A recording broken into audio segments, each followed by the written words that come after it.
Frank had always prided himself on his sneaky tactics to get freebies, but his luck ran out at a high-end restaurant. What began as a simple meal turned into a public spectacle when karma finally caught up with him, teaching him a lesson he never saw coming. Make sure to like and subscribe for more incredible stories like this. My father-in-law, Frank, has always been one of those people who never miss an opportunity to scam others for their own benefit. I've witnessed him do that multiple times, but I never thought I'd see the day when his tricks would backfire so spectacularly, leaving him red-faced and scrambling for an exit. I've known Frank for about 9 years now. I first met him when Ethan and I started dating, and Ethan introduced us over dinner at a restaurant. That was the first time I saw Frank trying to scam a restaurant. The waiter served our food, and we began eating.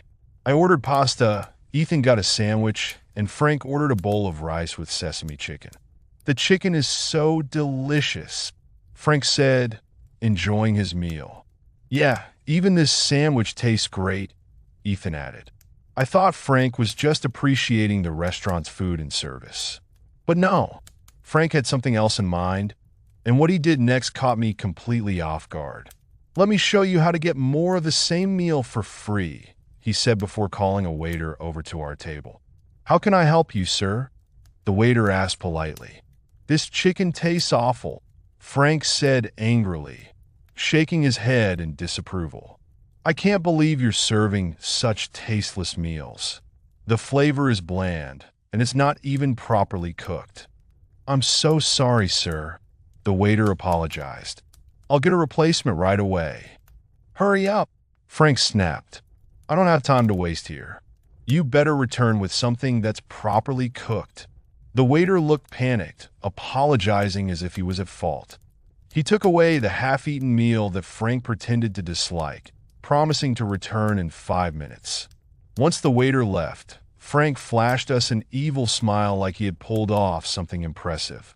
At that point, I wanted to ask Frank why he lied to get another meal for free. It wasn't like he didn't have money or he was dying of hunger. What he did was so cheap, but I believed I was not in a position to make him realize how wrong he was. Later that night, I asked Ethan why his father did that. "He's always been like this," Ethan sighed.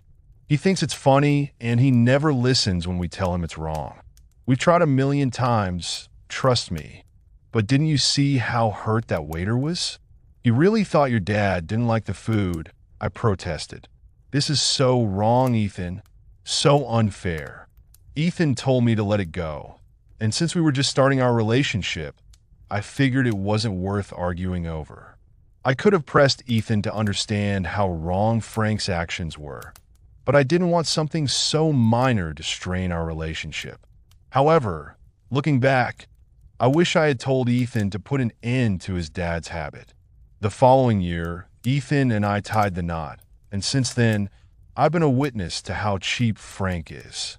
I've watched in horror as he pulled stunts to get free food, free services in hotels, and free anything, anywhere. During the first year of our marriage, I tried explaining to Ethan how wrong his father's behavior was, but it led to a big argument. Ethan kept saying he had no control over Frank, while I insisted he at least talk to his dad about it. That night, I decided to stop meddling in Frank's business because it was useless. Little did I know, karma was about to step in and teach Frank a lesson he'd never forget. It all started when Frank called Ethan last weekend. "There's a new restaurant near my workplace," he said. "I was wondering if you and Bella could join me. I've heard the food's quite expensive, so I just want to see if it's worth the money." "Sure, Dad," Ethan replied. "We'll be there." 2 days later, we found ourselves in the restaurant with Frank. It was one of those fancy places where the plates are tiny, the prices are outrageous, and you need a reservation just to get in. "This place looks nice," I said as I skimmed through the menu. "But wow, it's pricey." "Yeah, it's super expensive," Ethan said. "I think I'll stick with a simple pasta."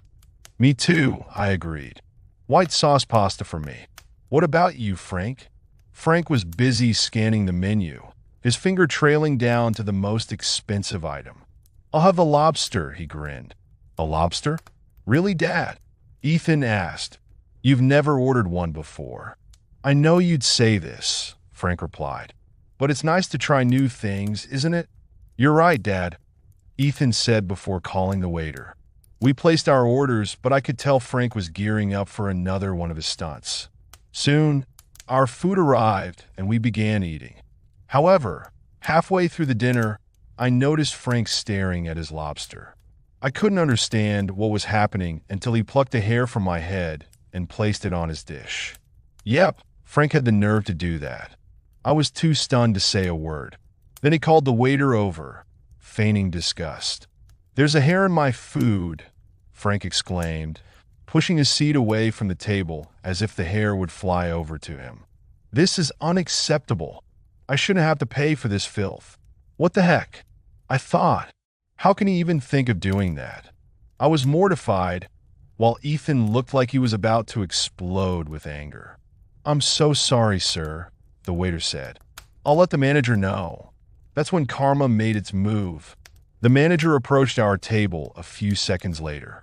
"We're so sorry for the inconvenience, sir," he apologized.